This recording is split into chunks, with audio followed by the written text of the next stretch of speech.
Welcome back to Roadside Rescue. I'm Ernest, and this morning I'm going to look at a nice old car. I've gotten a lot of customers with nice old cars this year, and this is a new one. I don't remember the story on it exactly, other than some other shop has had it at their shop, restoring it for like the last year or so. And they got it home, cool, ran for a few weeks, and then it wouldn't run. So I went and diagnosed it like a couple weeks ago before they went on vacation, and the shop that restored it messed up. They made a mistake. I found the mistake, and it caused a part to fail. So I couldn't find I don't know what part they used, so I've got to go and pull that part off right now. And then I'm gonna find the part number off of that part and order it. Then I'll come back and finish up the job. So I'm not sure if this is gonna be a 1-part or 2-part episode, so I'm gonna have to wait around for a week or two to finish it up. If so, we'll see. I'm almost there. All right.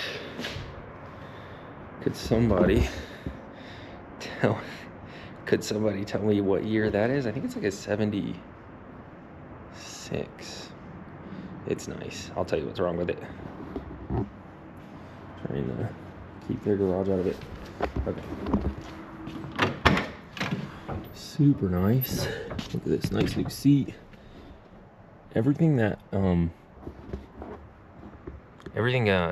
drivetrain wise that could be done has been. I'll show you underneath too. Exhaust, headers. Got the LS.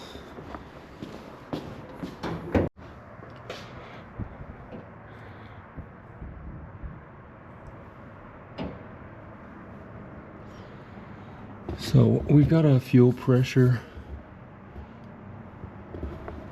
gauge right there, and we weren't getting any fuel pressure. So I went to inspect the fuel pump.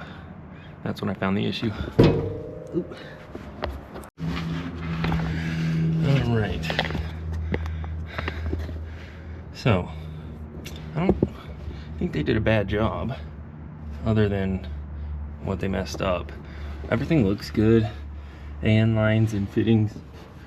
There's gonna be enough space to drop that down. I'm gonna try and empty out the tank a little bit. I brought a little pump with me. I forgot to grab some batteries for that though. Hopefully the batteries I have in it aren't dead, but fuel pump was getting power, and I stuck my inspection camera up there. Well, that was the answer. It was getting power, and there's no fuel pressure. It wasn't turning on, so bad fuel pump.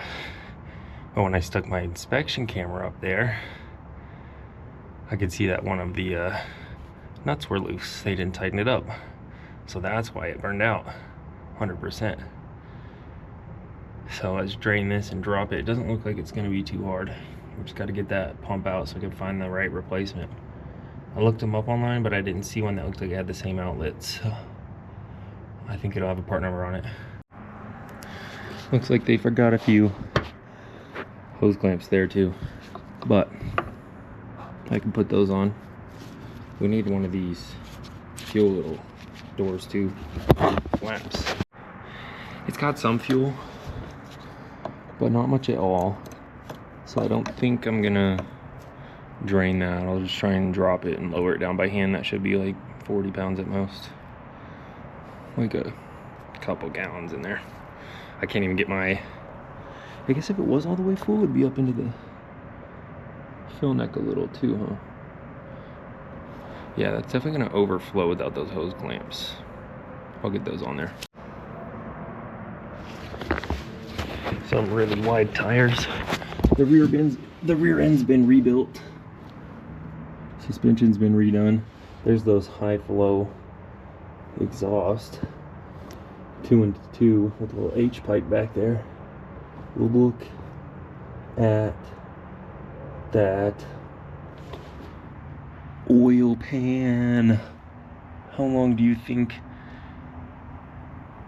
before they bust that? Oh my goodness. I could not fit my hand under there sideways. That is gonna catch something on the road, bro. That's the lowest thing on the car by 2 inches. Let me see that.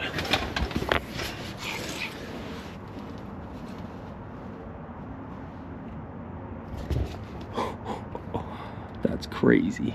That's gonna get busted. They need a belly pan or a shorter oil pan. I don't know if there's a shorter one. Probably for an LS, probably a shallow oil pan. Yikes. We'll have to take a closer look at that. Getting this out though, I think it's just these two bolts over here. They reused the old hardware, so oh Lord. They should have cut those bolts too, look. I'm starting to have some doubts about the shop that did all the work on this. Looks like everything I've seen is just a little off. That's bad. I mean, when you see one or two things, it's like, whatever. That happens with a lot of stuff going on. When it's everything, like they were cutting corners. Couldn't take the time to cut that bolt shorter or grab a shorter one. Yikes, those fumes are getting me. All right, the oil pan. That's bad. Look how far down that sticks.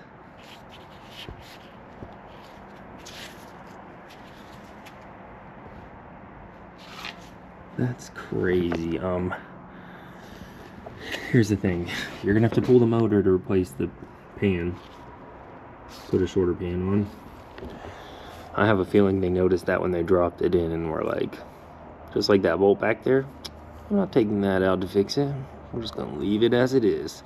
If it fits, it fits. At this point, after everything else I've seen, that's pretty much all I can assume.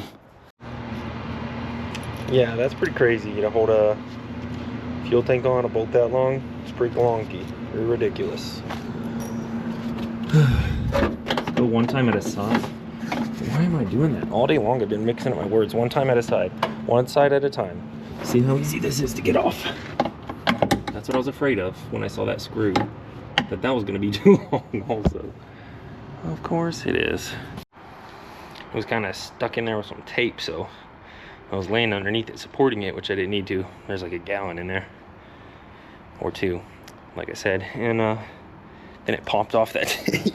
Oh, and crashed on me when I was least expecting it. Oh, that's a fine detail. Right there. Grounding strap. That's good. Ground your fuel tank.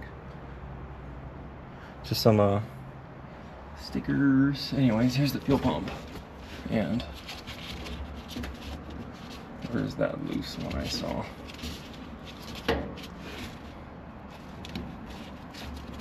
Over here.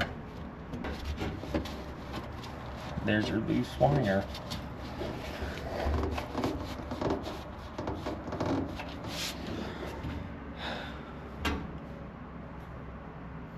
Alright, let's pull this out. I think I'm gonna have to loosen these AN fittings. Here's another little detail on everything. That self tapper is not a good size for this eyelet they used. They should put a washer or a bigger self tapper in there. Every detail has something weird about it. Alright, understandably, they're concerned about the oil pan. So let me know what you guys think if they make a skid plate for that. Looks tough to put a skid plate on. I think a shallower oil pan is the best solution, but again, we're gonna have to pull the motor to do that. That might not be something I'm interested in doing. So for the meantime, curious about any type of skid plate that might fit on that. What do you guys think? I have no idea. All right, let me get this fuel pump out and let's get going. All right, I got the fuel pump pulled out. Good thing, because if I just went off the housing, probably wouldn't have told me anything.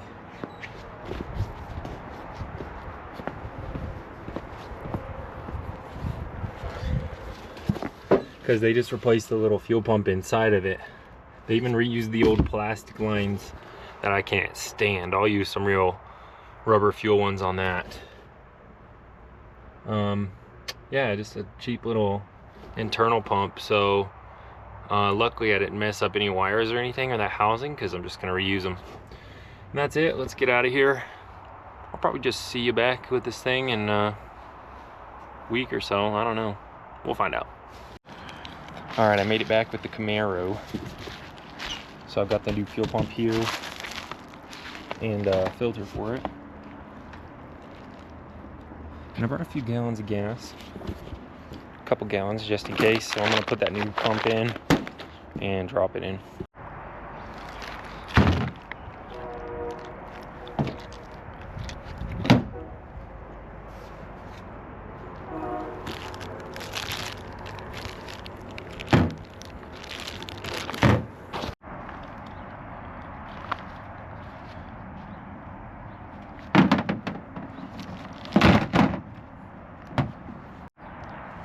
All right, here's the aftermath. Let's see. Good angle. I got the new one in. I was afraid of it maybe not reaching the bottom, so I double checked the height on that because I was like, there's a gallon or two in it. Maybe one, maybe it just wasn't reaching the gas, but it is. So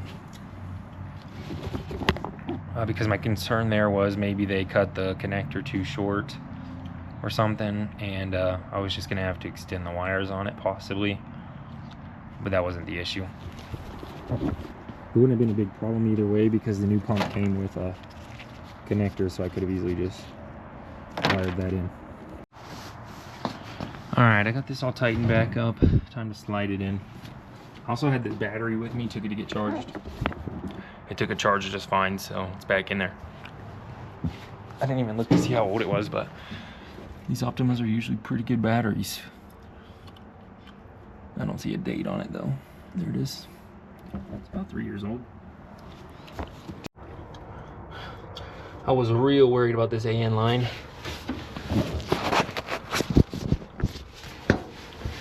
It kind of looked like it was cross-threading, and I wouldn't really go. I took a lot to get on. That's why I'm all the way up under here. But I got it. I have to tighten these up. Everything under here is tight. I was real afraid I was about to have to mess with these AN lines and fittings. Because if you know, they're real easy to strip out, and when they do, that's it, they're toast. Oh, so yeah, they also make a special wrench for them, but those Knipex mini Cobra pliers, best things I've ever used on stripped out brake lines and these types of fittings without having the actual wrench. I mean, even on those stripped out brake lines though, with like a crow's foot wrench, and when those strip it out, the Knipex will just grab a rounded off brake bleeder screw or brake line nut, twist it, no problem, unless it's just gonna break, but that'll get them all. These pliers right here, where are they? I'll just get out and show you. I think I have to grab them. Gotta be somewhere over there.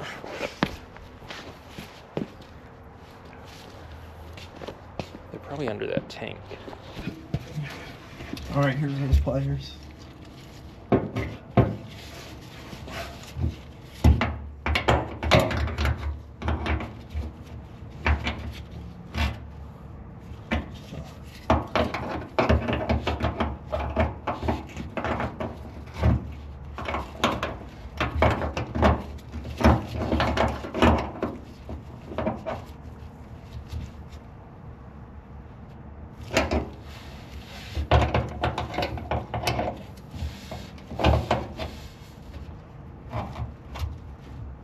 Grab so good. Okay, just flicked on the ignition, and that time I heard the fuel pump kick on, so let's see if it's got PSI. Boom. Should be problem solved right there. Let's see if it'll start.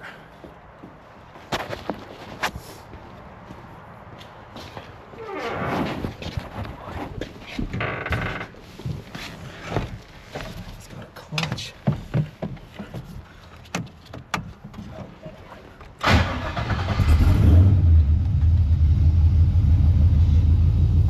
That's a job well done, baby.